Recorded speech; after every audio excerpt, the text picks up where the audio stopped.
Hello guys, welcome. चलिए एक question पढ़ेंगे हम।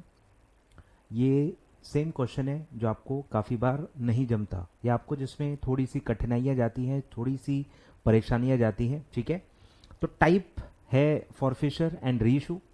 और फॉरफिशर जो शेयर कर रहे हैं वो प्रो राटा बेसिस पे इशू हुआ था, और वो भी प्रीमियम पे। मतलब सबसे डेडली कॉम्बिनेशन जो है, और जिस पे अब ओल्ड सिलेबस में काफ़ी ज़्यादा इसी पे क्वेश्चन आ रहे हैं। तो ओल्ड सिलेबस वालों के लिए भी रेलेवेंट है, एज वेल एज न्यू वालों के लिए भी रेलेवेंट है। इसी सिचुएशन में इसी डेटा के साथ आपके एमसीक्यूज भी बन सकते हैं। सेम क्वेश्चन में 3-4 क्वेश्चंस बनाए जा सकते हैं, तो दोनों सिलेबस के लिए रेलेवेंट है। ठीक है, चलिए स्टार्ट करते हैं। Ganesh cotton mills limited forfeited 1200 shares of 10 each. ठीक है, 1200 शेयर्स है फॉरफिट जो कर रहे हैं, ऑफ 10 ईच, यानी फेस वैल्यू 10 ईच है। ठीक है, विच वेर इशूड ऑन 80% प्रोरेटा। ठीक है, अब देखो मैथमेटिक्स, मैं वही कह रहा हूं, इसमें सब मैथ्स है। अकाउंट्स का कोई ज्यादा पंगा नहीं है। आपको अगर इसमें दिक्कत हो रही है, कहीं ना कहीं मैथ्स और कहीं ना कहीं इंग्लिश ग्रामर का इसमें रोल होता है, क्योंकि आपको चीजें अज्यूम करनी पड़ती हैं, वर्डिंग्स से समझना पड़ता है। ठीक है, तो यहां नॉर्मली क्या रहता है कि कितने शेयर्स अप्लाई किए या कितने टोटल कितना था, उसी से उससे भी अपन एक रेशो ही निकालते थे। अगर पूरा टोटल डेटा दिया रहता था कि इतना टोटल इशू है कंपनी का और इतने लोगों ने अप्लाई किया, नॉर्मल डेटा ऐसे ही दिया रहता है। अब उसके जगह पे परसेंटेज दिया है। अब ये 80% का क्या इंटरप्रिटेशन होगा कि अगर 100, अब परसेंटेज का बेस 100 होता है। ठीक है, इतना तो मैं अज्यूम कर रहा हूं कि इतना मैच तो आपका होगा कि परसेंटेज मतलब बेस इज 100। आए ख्याल में? ये 80% कैसे आया होगा? 80 डिवाइडेड बाय 100। तो अगर 100 अप्लीकेशंस आए हैं तो इन्होंने 80 को अलॉट किया है। ये इसका इंटरप्रिटेशन है 80% का, कि अप्लाइड 100 है तो अलॉटेड 80 है। आए ख्याल में? तो जब टोटलिटी में डेटा दिया जाता है कि कंपनी ने टोटल कितने अलॉट किए, कंपनी के पास टोटल एप्लीकेशन कितने आए, हम यही निकालते हैं। हम 80% या वो रेशो ही निकालते थे, प्रपोर्शन ही निकालते थे कि अप्लाइड वर्सेस अलॉटेड का क्या रेशो है। यहां डायरेक्टली वही दिया है 80%, कि 100 अप्लाइड है तो 80 अलॉटेड है। ये आपको रेशो यूज करना है। ठीक है, for non payment of allotment money. ठीक है, नॉन पेमेंट, अब फॉरफिशर क्यों होता है? Non payment. तो क्या क्या नहीं मिला? जो जो नहीं मिला उसके अलावा, मतलब सब कुछ मिल गया था, रिसीव हो गया था, ऐसा अपन नॉर्मली अज्यूम करते हैं। ठीक है, तो क्या क्या नहीं मिला था? पहला है अलॉटमेंट मनी नहीं मिला, 6 रुपीज अलॉटमेंट मनी नहीं मिला। और 6 रुपए के अंदर क्या था? Including premium of 3.5 rupees. 6 में से 3.5 रुपए प्रीमियम था। तो अलॉटमेंट के अगेंस्ट, मतलब शेयर के अगेंस्ट कितना था? बचा हुआ 2.5 रुपए। तो अलॉटमेंट का ब्रेकअप क्या था? 2.5 was against share capital and 3.5 was against premium. ठीक है, and first call money at the rate of 3 पर शेयर। ठीक है, तो ये दो नहीं मिले। अब देखो पूरा क्वेश्चन कंप्लीटली साइलेंट है कि भाई फाइनल कॉल कुछ है या नहीं है। टोटल कितने कॉल्स हैं क्वेश्चन में दिया ही नहीं है। इसीलिए मैं कहता हूं वेलकम टू अकाउंट्स। आपको अज्यूम करना पड़ेगा, आपको अज्यूम करना पड़ेगा। ठीक है, कि ये फुल्ली कॉल्ड अप शेयर है कि नहीं है। कहीं हिंट ही नहीं है कि फाइनल कॉल किया नहीं किया, कुछ भी नहीं दिया है। तो आपको अज्यूम करना पड़ेगा कि भैया 3 ही मतलब इंस्टॉलमेंट्स हैं, एक एप्लीकेशन मनी होगा। देखो पूरा क्वेश्चन साइलेंट है अबाउट एप्लीकेशन मनी, पर आपको तो पता है ना कंसेप्ट, कि पहले एप्लीकेशन मनी होता है, फिर अलॉटमेंट होता है, फिर कॉल होता है। कॉल को भी इन्होंने देखो नाम दिया है फर्स्ट कॉल, जबकि एक ही कॉल होता है तो फर्स्ट एंड फाइनल कॉल लिखा होता है। पर अजम्पशन लेना पड़ेगा कि यही फर्स्ट एंड फाइनल कॉल है, इसके आगे कोई कॉल नहीं है। क्योंकि अगर है तो फिर कितने की है ये आप नहीं निकाल पाओगे, क्योंकि एप्लीकेशन मनी कितना था आपको दिया नहीं है। तो आपके पास कोई रास्ता नहीं है अदर देन दैट कि ये अज्यूम करने के लिए कि भाई ये 3 ही इंस्टॉलमेंट्स हैं, एप्लीकेशन, अलॉटमेंट, कॉल। उसमें से एप्लीकेशन और कॉल दिया हुआ है, तो आप अज्यूम कर सकते हो कि रिमेनिंग जो भी अमाउंट है वो एप्लीकेशन पे मिल चुका है। इसके अलावा कुछ और अजम्पशन लेना पॉसिबल ही नहीं है। ठीक है, चलिए सर, तो मैं लिखते जाता हूं। पहला है सर एप्लीकेशन, दूसरा है अलॉटमेंट, और तीसरा है कॉल। कॉल पे दिया हुआ है 3 रुपीज, इसमें दिया है 6 का ब्रेकअप है 2.5 is against share capital and 3.5 is against premium. बोलो तो एप्लीकेशन कितना रहा होगा, टोटल में भी निकाल सकते हो, सिर्फ जो शेयर है 10 रुपए का उसके हिसाब से भी निकाल सकते हो कि 10 टोटल शेयर कैपिटल है, उसमें से 3 कॉल में है और 2.5 अलॉटमेंट में है, कितना हो गया 5.5, 3 प्लस 2.5 मतलब शेयर के अगेंस्ट आपको 5.5 नहीं मिला है, मतलब बचा हुआ एप्लीकेशन पे होगा और वो आपको मिल चुका है, ऐसा आप अज्यूम कर सकते हो, ऐसा आप अज्यूम कर सकते हो। ठीक है, तो ये मैं बैलेंसिंग फिगर ले रहा हूं 4.5, यानी कि मैंने कैसे निकाला, 10 लिया फेस वैल्यू माइनस 3 माइनस 2.5, तो 4.5 आपका एप्लीकेशन मनी रहा होगा जो कि रिसीव हो गया है, जो कि रिसीव हो गया है, लिखा नहीं है, अज्यूम कर रहे हैं कि अलॉटमेंट ऑफ फर्स्ट कॉल नहीं मिला मतलब एप्लीकेशन मिल गया होगा, और एप्लीकेशन तो मिलता ही है, आपको बेसिक्स पता ही है कि पहले एप्लीकेशन मनी आता है फिर अलॉटमेंट होता है फिर आगे के कॉल्स मांगे जाते हैं, एप्लीकेशन हमेशा पहले मिल जाता है। ठीक है, और ये दोनों आपको नहीं मिले हैं, अलॉटमेंट ऑफ कॉल नहीं मिला है और इसीलिए आपने वो शेयर फॉरफिट किए हैं। ठीक है, चलिए sir, out of 1200 forfeited shares 1000 shares were reissued. ठीक है, मतलब ये पार्ट री इशू है, मतलब एकदम डेडली क्वेश्चन है ये, एकदम डेडली, मतलब सब कुछ मिक्स कर दिया उन्होंने प्रो डाटा भी मिक्स किया, उन्होंने प्रीमियम भी मिक्स किया, उन्होंने फॉरफिशर भी मिक्स किया, उन्होंने री इशू भी मिक्स किया, और री इशू भी कौन सा, पार्ट री इशू, जिसमें आपको बहुत बारीकी से ध्यान देना पड़ता है ट्रांसफर टू कैपिटल रिजर्व करते वक्त।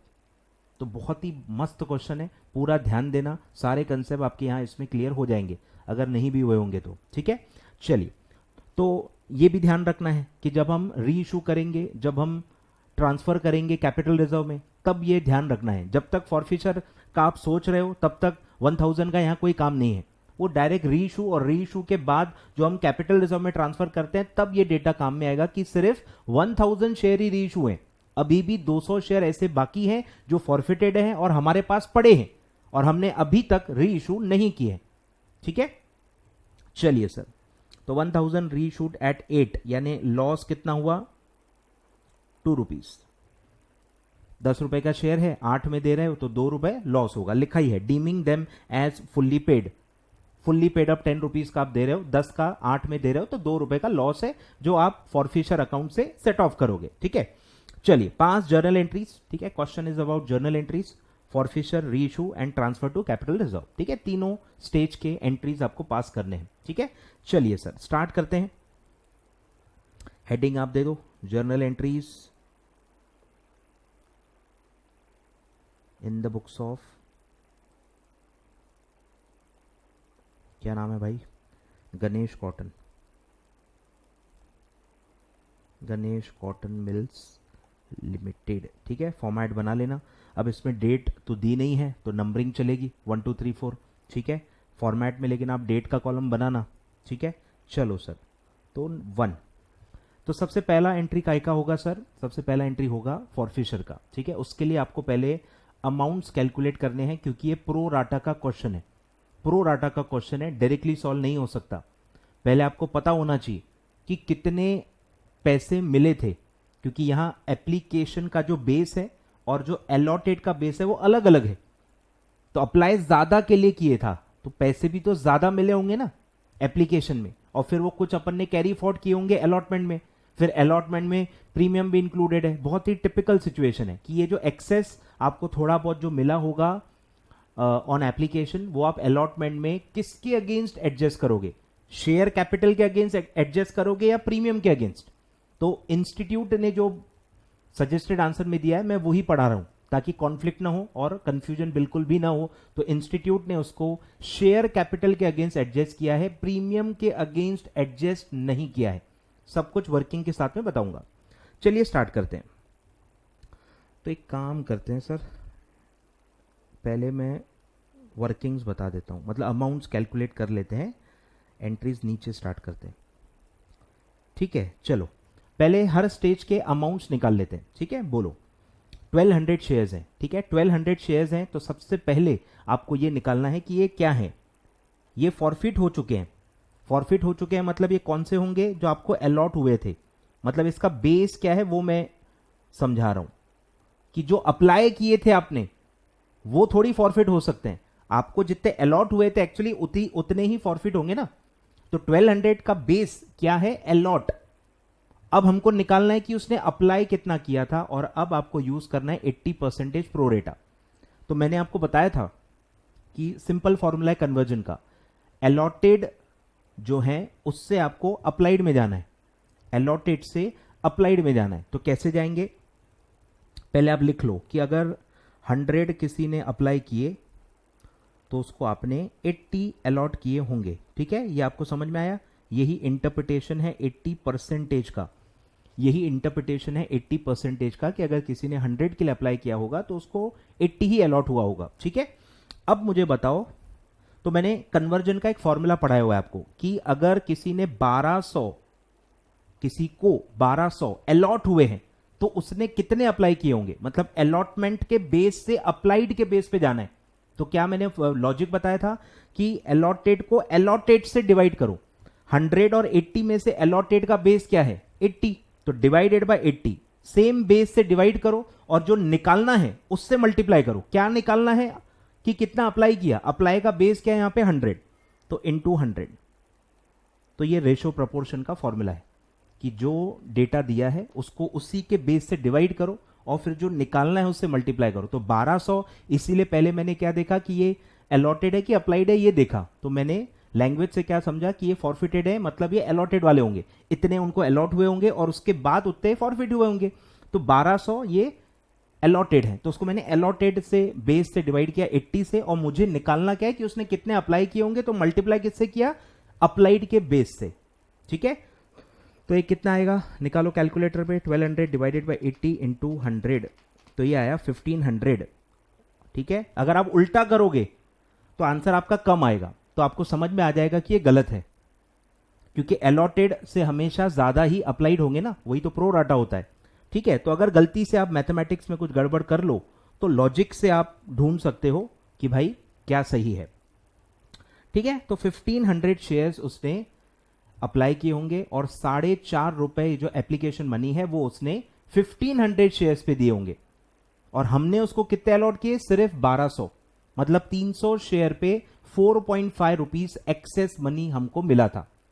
अभी आप टोटलिटी में भी निकाल सकते हो, डायरेक्टली भी निकाल सकते हो, क्योंकि 1500 पे ₹4.5 या 1200 पे ₹4.5, दोनों में ₹4.5 ही है, तो एक्सेस मनी आप डायरेक्टली निकाल सकते हो। ठीक है, तो यहां मैं निकाल रहा हूं सर एक्सेस मनी, जो एप्लीकेशन पे आपको मिले थे और जो बाद में आप अलॉटमेंट के अगेंस्ट एडजस्ट करोगे। ठीक है, तो 1500 माइनस 1200, ये हो गए एक्सेस शेयर्स इनटू पर शेयर ₹4.5 आपको ज्यादा मिले थे, 1350, 1350। ठीक है, ₹1350 एक्स्ट्रा मिला, और वो अब आपको अलॉटमेंट के अगेंस्ट एडजस्ट करना है। और अलॉटमेंट में प्रॉब्लम क्या है कि प्रीमियम भी है, इसलिए आपको एक अजम्पशन लेना पड़ेगा कि वो शेयर कैपिटल के अगेंस्ट है कि वो प्रीमियम के अगेंस्ट है। ठीक है, अज्यूम करना है, आर्टिकल्स ऑफ एसोसिएशन के हिसाब से ये होता है, कंपनीज एक्ट में कुछ भी नहीं लिखा हुआ है, there is no law behind this, purely articles में क्या लिखा है, कंपनी की क्या पॉलिसी है उसके ऊपर डिपेंड करता है, इसलिए आप कोई भी अजम्पशन ले सकते हो। मैं सिंप्लिसिटी के लिए, कन्वीनियंस के लिए, कंफ्यूजन न हो इसके लिए इंस्टीट्यूट ने जो किया है वो मैं बता रहा हूं, क्योंकि आप आईसीएसआई का एग्जाम दे रहे हो तो आईसीएसआई के हिसाब से आप चलो तो सबसे 100% सेफ होता है। तो इंस्टीट्यूट ने उसको शेयर कैपिटल के अगेंस्ट एडजस्ट किया है, प्रीमियम के अगेंस्ट एडजस्ट नहीं किया है। ठीक है, तो कैसे करना है मैं आपको बताता हूं। ये हो गया पहला स्टेप। अब सेकेंड स्टेप है एडजस्टमेंट। अब मुझे बताओ अलॉटमेंट का क्या होगा, अलॉटमेंट तो 1200 हो गया, अब अलॉटमेंट मनी का मुझे बताओ क्या होगा, अलॉटमेंट मनी कितना होगा, शेयर कैपिटल के अगेंस्ट कितना होगा, 1200 आपने शेयर उसको दिए थे, उस पे 2.5 रुपीज आपको चाहिए। ठीक है, उसका आपने कॉल किया होगा 2.5, तो 3000 रुपए ये हो गए। ठीक है, और प्रीमियम कितना है उसके अंदर, सिक्योरिटीज प्रीमियम 1200 इंटू ₹3.5। ठीक है, सब क्वेश्चन में दिया हुआ है, आप देख सकते हो।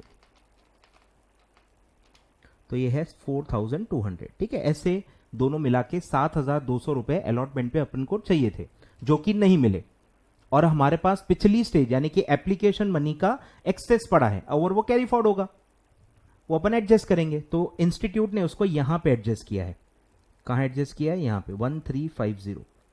ठीक है, तो 3000 माइनस 1350, तो वो हो गया 1650। ठीक है, तो हमको 1650 शेयर कैपिटल के अगेंस्ट नहीं मिला अमाउंट, और सिक्योरिटीज प्रीमियम पूरा का पूरा 4200 नहीं मिला। अब जब हम फॉरफिचर की एंट्री पास करेंगे तो आपको प्रीमियम का रूल याद होना चाहिए।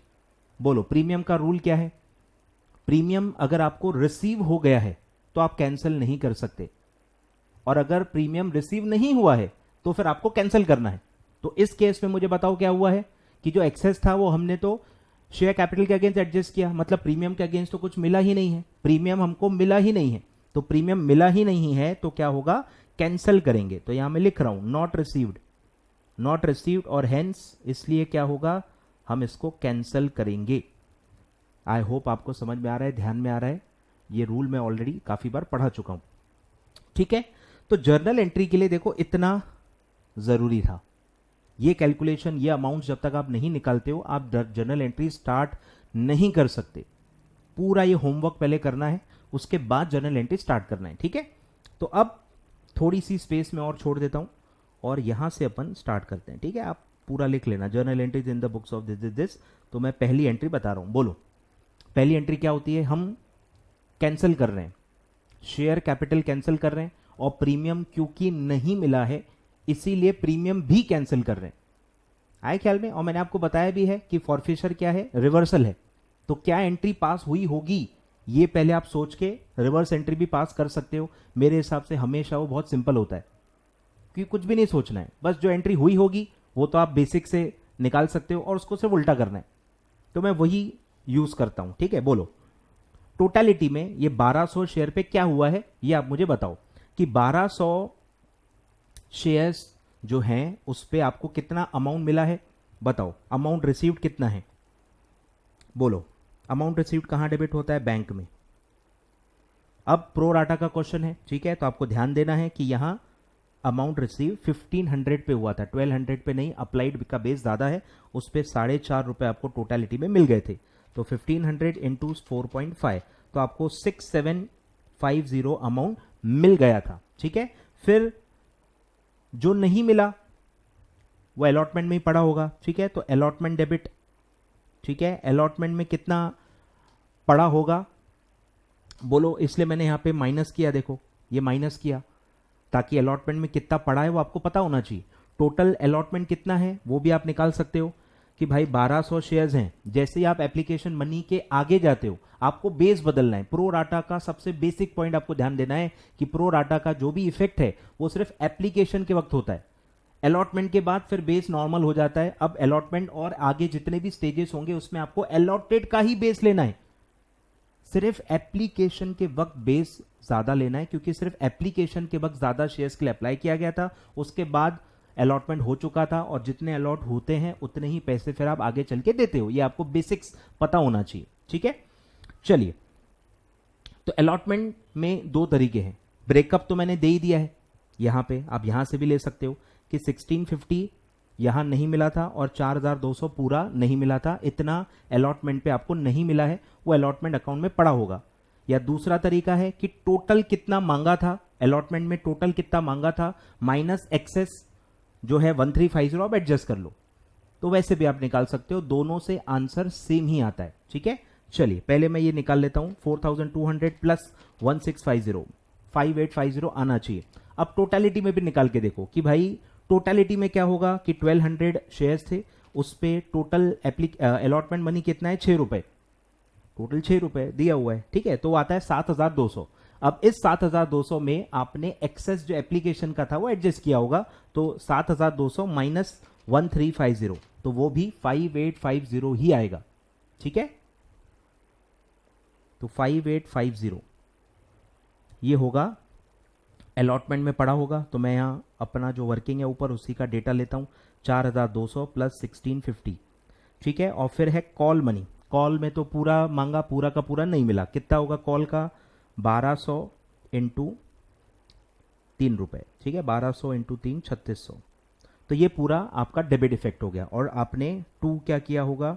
इक्विटी शेयर कैपिटल, ठीक है। 1200 इंटू 10 यानी कि 12,000, और आपने 2 किया होगा सिक्योरिटीज प्रीमियम, ठीक है।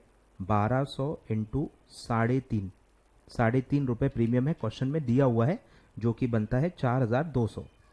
अब आप डेबिट क्रेडिट की टोटल मैच कर लो, ठीक है। डेबिट के तीनों आंकड़े ऐड कर लो, 6750 प्लस 5850 प्लस 3600 तो आता है 16200, और 12000 प्लस 4200 करोगे तो भी उतना ही आता है, ठीक है। मतलब अपन ने अमाउंट सही निकाले हैं।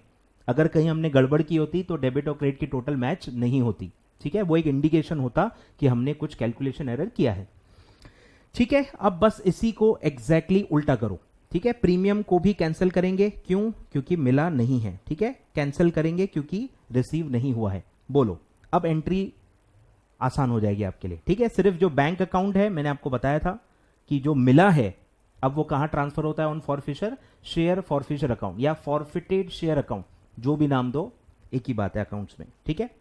तो बोलो, फर्स्ट एंट्री फॉरफिशर की, तो मैं पहले कैपिटल डेबिट करूंगा, equity share capital debit 1200 into 10 that is 12000 debit. Securities premium भी डेबिट होगा। आप पूरे फुल फॉर्म लिखो, ठीक है। मैं टीचर हूं, आप स्टूडेंट हो, आपको पूरे लिखने की आदत होनी चाहिए, ठीक है।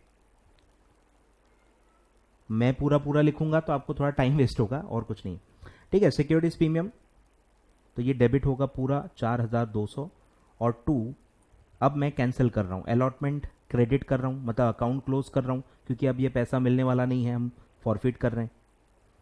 To call money, share call money, ठीक है। पूरा पूरा लिखना, कोई दिक्कत नहीं है। 3600, और अब बस बैंक के जगह पे क्या लिखना है? Forfeited shares account, forfeited shares account 6750, ठीक है। 6750 आपको रिसीव हुआ था, ठीक है। शेयर के अगेंस्ट, हमने शेयर के अगेंस्ट अज्यूम किया था, तो 6750 टोटल जो मिला वो शेयर के अगेंस्ट था। पूरा का पूरा हम फॉरफिटेड शेयर अकाउंट में ट्रांसफर करेंगे, ठीक है। Being 1200 shares forfeited on non payment of allotment and call money, ठीक है। Allotment and call money, simple आए ख्याल में।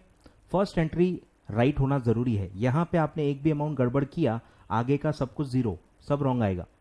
इसलिए मैं बहुत आराम से, बहुत ही अच्छे से, बहुत ही हर चीज बता रहा हूं, क्योंकि इतने ही प्यार मोहब्बत से आपको पेपर में भी सॉल्व करना पड़ेगा। थोड़ी भी घाई गड़बड़ करोगे पूरा टाइम वेस्ट हो जाएगा, ठीक है। चलिए सर, अब आते हैं सेकंड, ठीक है। फॉरफिट हो गया। फॉरफिट के बाद अब क्या होगा? री इशू, ठीक है। अब री इशू कितना हो रहा है? सिर्फ 1000। तो बेस पे आपको सर ध्यान देना है। यहां बेस है 1200, अब यहां बेस हो जाएगा 1000। ये बस अगर आपने ध्यान दे दिया तो आपका सब कुछ सही निकलेगा, ठीक है। बोलो, री इशू के वक्त क्या करते हैं अपन? री इशू हो रहा है 10 का 8 में, मतलब 2 रुपए जो नहीं मिल रहे हैं वो हम लॉस मान के फॉरफिटेड शेयर अकाउंट से डेबिट करेंगे, ठीक है। मैं डायरेक्ट जो लॉस आ रहा है री इशू का, डायरेक्टली फॉरफिटेड शेयर अकाउंट में ही डेबिट करूंगा, ठीक है। डायरेक्ट एंट्री पास करूंगा। बोलो, हम अभी कर क्या रहे हैं? री इशू में होता क्या है? Reissue is a sale of shares. आप सेल कर रहे हो, 10 का 8 में बेच रहे हो, तो आपको पैसे मिलेंगे, 8 रुपए के हिसाब से पैसे मिलेंगे। बोलो, बैंक अकाउंट डेबिट। अब यहां पे गलती से भी 1200 नहीं लेना है। प्रेजेंस ऑफ माइंड आपको रखना है कि भैया री इशू 1000 ही हो रहे हैं, इनटू कितने मिलेंगे? 8 रुपए, यानी कि 8000 रुपए। और जो 2 रुपए नहीं मिले वो लॉस है, और वो कहां डेबिट होंगे? Forfeited share account. तो फॉरफिटेड शेयर्स अकाउंट डेबिट कर रहा हूं मैं, लॉस को एब्जॉर्ब कर रहा हूं। 1000 पे 2 रुपीज, 2000, और हम पूरा फुल्ली पेड अप शेयर दे रहे हैं, लिखा हुआ है assuming as fully paid up, यानी आप पूरा 10 रुपए का शेयर दे रहे हो। तो 2 इक्विटी शेयर कैपिटल 1000 पे पूरा 10 फुल्ली पेड अप, यानी कि 10000, ठीक है। Being 1000 shares reissued eight rupees 8, ठीक है। हो गया। अब ध्यान देना है, अब ठीक है। फर्स्ट हो गया अपना फॉरफिटेड शेयर्स, फिर हो गया री इशू, अब है ट्रांसफर टू कैपिटल रिजर्व, जहां पे आपकी गलती हो सकती है पर मेरे साथ हो तो नहीं होगी, ठीक है। ध्यान दो, अब कैपिटल रिजर्व में क्या ट्रांसफर होता है कि जितने भी शेयर्स री इशू हो गए हैं, जितने भी शेयर्स री इशू हो गए उस पर जो भी लॉस है वो एब्जॉर्ब करने के बाद जो भी अब बचा है वो हमारा प्रॉफिट है, वो हमारा प्रॉफिट है, क्योंकि अब कोई और लॉस तो आ ही नहीं सकता।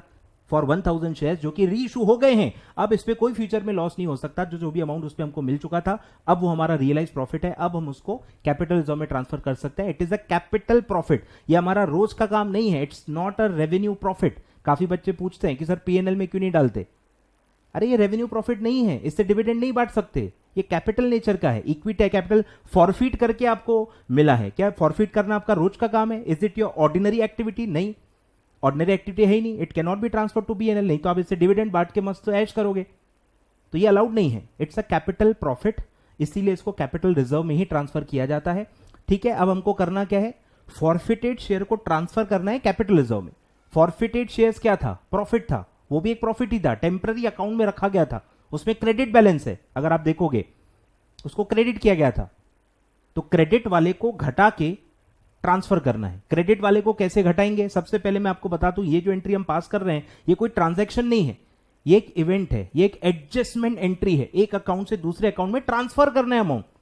फिजिकली एक्चुअली कुछ हो नहीं रहा, बस एक अकाउंट को घटा के दूसरे अकाउंट में डालना है। तो क्रेडिट वाले अकाउंट को घटाऊंगा कैसे? डेबिट करके। ठीक है, तो कहां से ट्रांसफर हो रहा है? फॉरफिटेड शेयर अकाउंट से। तो फॉरफिटेड शेयर अकाउंट डेबिट करेंगे, घटाएंगे, इससे उसका अमाउंट घटेगा। और कहां ट्रांसफर करना है? To capital reserve. एंट्री तो मतलब आपको पता ही होगी, काफी लोगों ने याद भी कर ली होती है। ठीक है, कोई दिक्कत नहीं है। अमाउंट सबसे मेन है। अब यहां पे बेस आपको ध्यान देना है कि 1000 ही होगा। 1000 पे जो प्रॉफिट बचा है उतना ही ट्रांसफर करना है। 200 शेयर जो अभी भी फॉरफिट करके पड़े हैं, जो अभी रीइशू हुए ही नहीं है, उनका जो अमाउंट है उसको हाथ नहीं लगाना है। ठीक है, बोलो। तो अब मुझे बताओ क्या होगा। तो आपको समझना है कि ये जो एक मैं रफ वर्किंग बता रहा हूं कि 6750 ये कितने शेयर्स का है? ये पर शेयर पे आपको कैलकुलेट करना है कि ये आया तो 1500 पे था, अरे पर अलॉटमेंट के हिसाब से तो 1200 का ही है, तो आपको पर शेयर कितना मिला था वो निकालना है। ठीक है, तो 6750 डिवाइडेड बाय 1200, मतलब अगर देखा जाए कि एक शेयर पे कितना अमाउंट मिला था ये आपको निकालना पड़ेगा। बोलो, तो 6750 डिवाइडेड बाय 1200, तो वो है 5.625। ठीक है, 5.625 इतना पर शेयर आपको 1200 के हिसाब से मिला था। अभी कितना रीइशू हो रहा है? अभी सिर्फ 1000 ही हो रहा है। अभी सिर्फ 1000 ही हो रहा है, तो सिर्फ 1000 की कैलकुलेशन होगी अलग से। बोलो कि 1000 शेयर्स के हिसाब से मुझे बताओ क्या होगा कि कितना रिसीव हुआ था। 1000 पे 5.625 रिसीव हुआ था, मतलब कि 5625 माइनस री इशू के वक्त कितना लॉस हुआ था इन पे 2000। एंट्री के वक्त 2000 डेबिट किया था ना, तो वो डेबिट किया ही मतलब माइनस हो गया। तो अब इन 1000 शेयर्स के हिसाब से कितना बचा होगा? 3625। 3625, तो ये 3625 है जो आपको ट्रांसफर करना है। टोटल जो 6750 है उसका कुछ भी कैलकुलेशन में लेना देना नहीं है, उसके बेस को आपको कन्वर्ट करना है। 6750 is for 1200 shares, you have to convert it for a base of 1000 shares, जो कि 5625 है। तो आपको 5625 बेस लेना है, ना कि 6750। घाई गड़बड़ में यही होता है, आप डायरेक्टली 6750 लेते हो, भूल जाते हो कि ये पार्ट री इशू है। ठीक है, तो ये है सर वो अमाउंट जो हमको ट्रांसफर करना है, 3625 3625 3625। ठीक है, बस being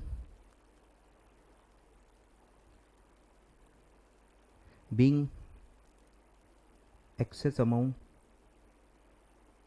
left on 1000 shares after reissue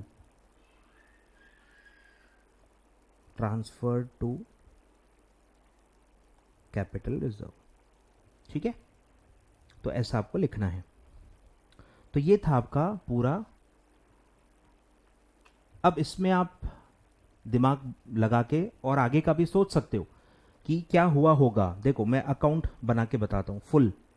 बोलो, फॉरफिटेड शेयर्स अकाउंट में देखो क्या हुआ होगा। पहले आपने क्रेडिट किया था 6750, फिर जब लॉस हुआ तो आपने डेबिट किया 2000। ठीक है, ये वो टोटलिटी में है। ठीक है, पूरे 1200 का। तो 2000 अमाउंट लॉस था ऑन 1000 शेयर्स। ठीक है, वो आपने डेबिट किया। अब बचा हुआ जो था 36 25 ये आपने ट्रांसफर किया तो भी वो माइनस हो गया, क्रेडिट वाले को आप डेबिट करोगे तो वो माइनस होगा, ठीक है। ये भी देखो क्रेडिट वाले को डेबिट किया तो माइनस होगा, मतलब बैलेंस कम होगा, ठीक है। और अब जो भी बैलेंस है वो फॉरफिशर का अमाउंट है रिगार्डिंग द 200 शेयर्स, ठीक है। बैलेंस निकालो, मैं आपको टैली करके बताता हूं। तो 6950 माइनस 2000 माइनस 3625, तो ये आएगा 1125, ये बैलेंस रहेगा, ये बैलेंस है, पड़ा है। और ये कितने का है, वो बचे हुए 200 शेयर का है। अब मुझे बताओ पर शेयर आपको कितना मिला था, 5.625, इसी से आप उसको टैली करो, बोलो 5.625 इंटू 200 शेयर्स निकालो, 5.625 इंटू 200, तो एग्जैक्टली यही आएगा 1125, ठीक है। अगर ये टैली हो रहा है मतलब आपका सब कुछ सही है, अमाउंट जो आपने ट्रांसफर किया है वो भी सही है, सब कुछ सही है, ठीक है। ये अपने आप बैलेंस बचेगा, जर्नल एंट्री में नहीं दिखेगा, ये बैलेंस शीट में दिखेगा। बैलेंसेस बैलेंस शीट में दिखते हैं। आई होप आपको अकाउंट्स की उतनी अंडरस्टैंडिंग होगी कि जर्नल एंट्रीज में 1125 कहीं नहीं दिखेगा, पर जब आप आफ्टर रीइशू 1000 रीइशू करने के बाद जब आप बैलेंस शीट बनाओगे तब बैलेंस शीट में शेयर फॉरफिशर अकाउंट या फॉरफिटेड शेयर अकाउंट का बैलेंस आएगा एंड दैट विल कम 1125, ठीक है। ये वो 200 शेयर्स पे 5.265 जो 625 जो अमाउंट पड़ा है पर शेयर वो डिपिक्ट करता है, ठीक है। चलिए सर स्क्रीन दे देता हूं, फटाफट आप लिख लीजिए। आई होप आपको समझ में आ रहा होगा, हर टाइप की वर्किंग मैंने दे दी है, आपको अच्छे से बस उसको लिखना है, ठीक है। ये पूरी एक वर्किंग है, ठीक है, और ये पूरी एक वर्किंग है, ठीक है, और ये पूरी एक जर्नल एंट्री है, और फिर ये भी मैंने आपको अलग से टैली कैसे करना है वो बता दिया, ठीक है।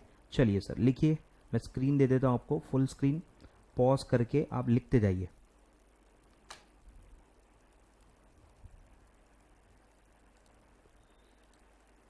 चलिए लिखो।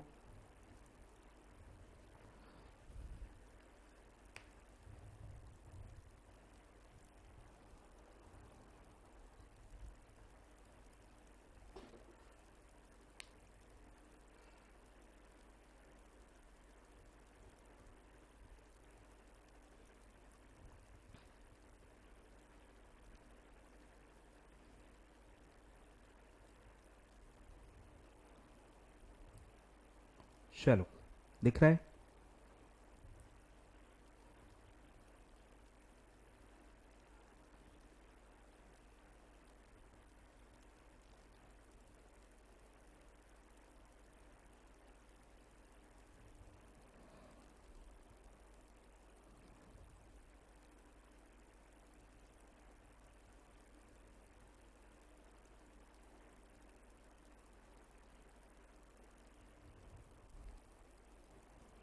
ठीक है। पॉज करके आप अच्छे से सारी डिटेल में जो मैं वर्किंग बता रहा हूं आपको लिखते जानी है, नरेशन भी पूरा लिखना है, ठीक है।